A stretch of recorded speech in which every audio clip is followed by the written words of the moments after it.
All right, welcome you guys to a lot of you, week 3, day 1 of Lift 4. Super excited for you to catch this recording. We wanted to talk tonight about rest and the importance of rest. I don't know if all of you have heard Joel talk about it and really why we're resting and what it's doing to our bodies. So I just wanted to go over it with you because I, for one, have a hard time resting. And Jill and I were talking before this call about how we always feel like we have to be doing something. And so whether it's a T25 workout on the off days of lift, or it's me, I'm going to go run, 5, 6, sometimes 10 miles. I feel like I have to be doing something. And I think that there's definitely a place for that. That's why this program was designed, so that you can go do those other fun things in your life that you enjoy, like hiking and swimming and biking.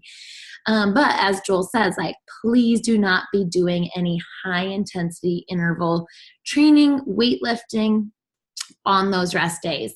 And here's why, you guys. So our goal is to build muscle in this program, right? And start to tone, start to lean, lose some inches.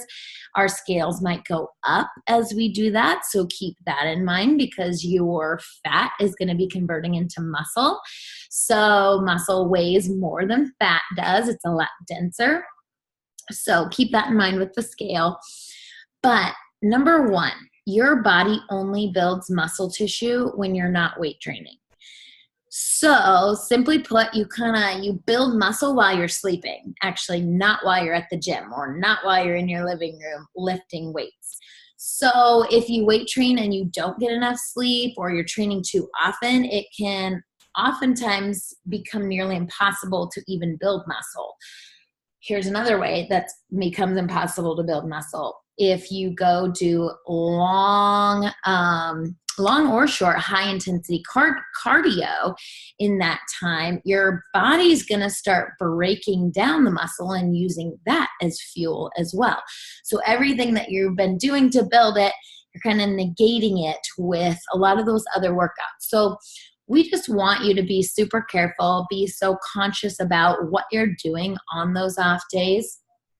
And if you're not sure, if you feel like, is this wrong? Should I not be doing this? Just message us or post it in the tracker and ask a question, and we can kind of gauge. Lisa and I have a ton of experience with training people with their goals, building muscle, leaning out. So we can kind of give you a good gauge as to, okay, let's either do this or let's tweak this a little bit and do this on your off day. And sometimes you just need to actually take an off day. Every 10 days in Ironman training, we had a full off day, and we were in so much trouble if we trained, because not only do your muscles need it, but your heart needs it. So if you do a resting heart rate test every morning before you even wake up, and you take your pulse, you will start to learn really cool things about your body. One, you're going to start to learn what your resting heart rate is and where it should be. And it should never range between more than 2-3 beats per minute, higher or lower than that average. I would even say 1 to 2 is a good window. It should stay pretty constant. Now, when you know you need rest, or you're going to get sick, it's usually those times when your heart rate is either 3, 4, 5 above, or 3, 4, 5 beats below your average. So I challenge you guys, do that test this week. Each morning when you wake up, your alarm goes off, look at your phone, start the timer for 1 minute, and then take your pulse for that 1 minute. Don't do 30 and times it by 2. Legitimately do 60 seconds, take your pulse. Write those numbers down for a week, and you'll start to find what your average resting heart rate is. And again, this is before you poop, this is before you brush your teeth, all those things. Because you're going to start to know when your body needs more rest and if you're overtraining. So in all of that, I just want to share with you that sleep is going to be the most important thing here. Well, I should say, most important, because number 2 is what you're putting in your body. down your pie hole, right? So number one is your sleep and making sure, I would say minimum, this varies for everybody, I would say minimum 7 hours. So make sure you're getting that, especially after your heavy lift days. And just allow that body to rebuild, because what you're doing while you're hitting your shoulders, while you're hitting your legs, while you're hitting your abs, you're tearing down that muscle. You're breaking it down as if you were like, I don't know, chipping away at granite or at marble, right? And you're just like grinding it down. Now you need to allow this process to happen. Rebuild. It's going to rebuild with the fuel you're putting in your body. So it needs to be good premium fuel, which is epic clean food, no processed crap. And you need to be sleeping or with your legs up or resting so that your body can continue to do this. So that's what I wanted to share with you tonight, is just the importance of that rest, that importance of the relaxation, and then also the importance of your heart rate, because that's going to allow you to gauge if you are overtraining, if you need an extra rest day. You'll be blown away how many times, like when it's 5 above or 5 below, pretty much right after that, I end up getting sick. Like that's been my gauge of knowing when my body just needs more rest. And usually your heart tells you before anything else in your body does. So, Jill, do you have any questions before we jump off? And if you guys do have questions as you're listening to this recording, just post them in the comments below so that Lisa and I can help answer them. No, I'm just still figuring out my food issue, because I'm plan A, but my maintenance is, that's not really enough food, but my maintenance is C, and that's sometimes too much. Like I don't find myself eating that much food. So I just kind of been just making sure I hit an average kind of. And I don't know if that's wrong, if I should force myself to like pick one, either pick B and pick C and make myself eat, or if I can just kind of. You'll hear from a lot of bodybuilders and people who are gaining muscle or bikini competitions that they're eating when they're not hungry. And it's just like, ugh, putting it down.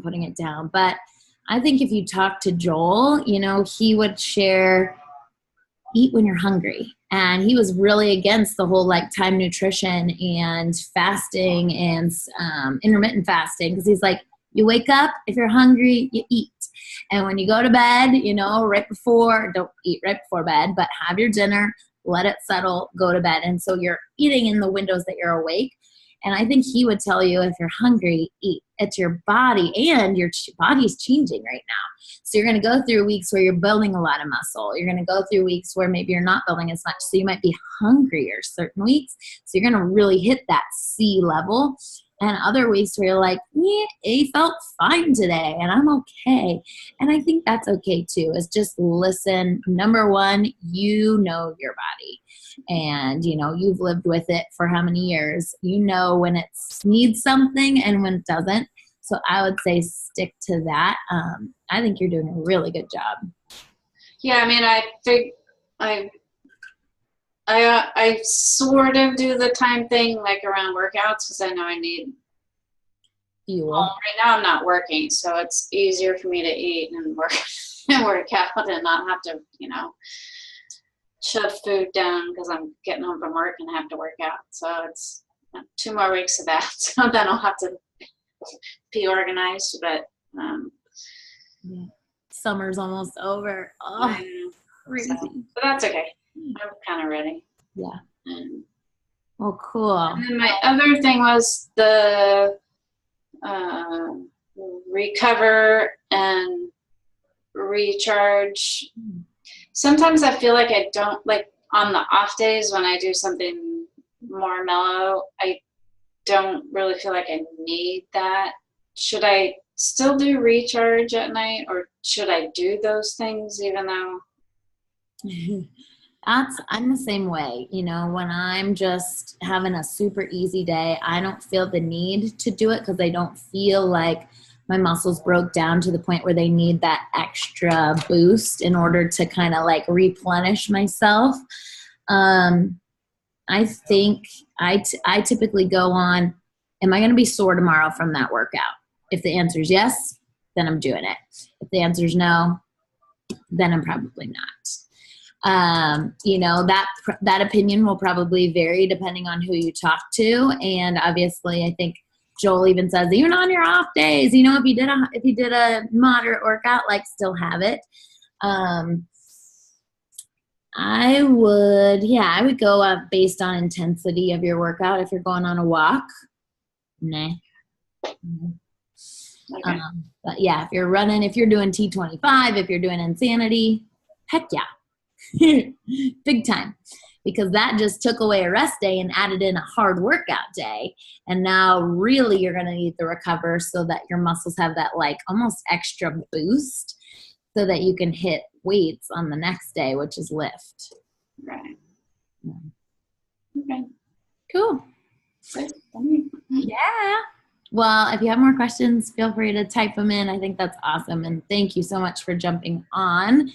And enjoy your night with your family. Bye. Sounds good. Bye, girl.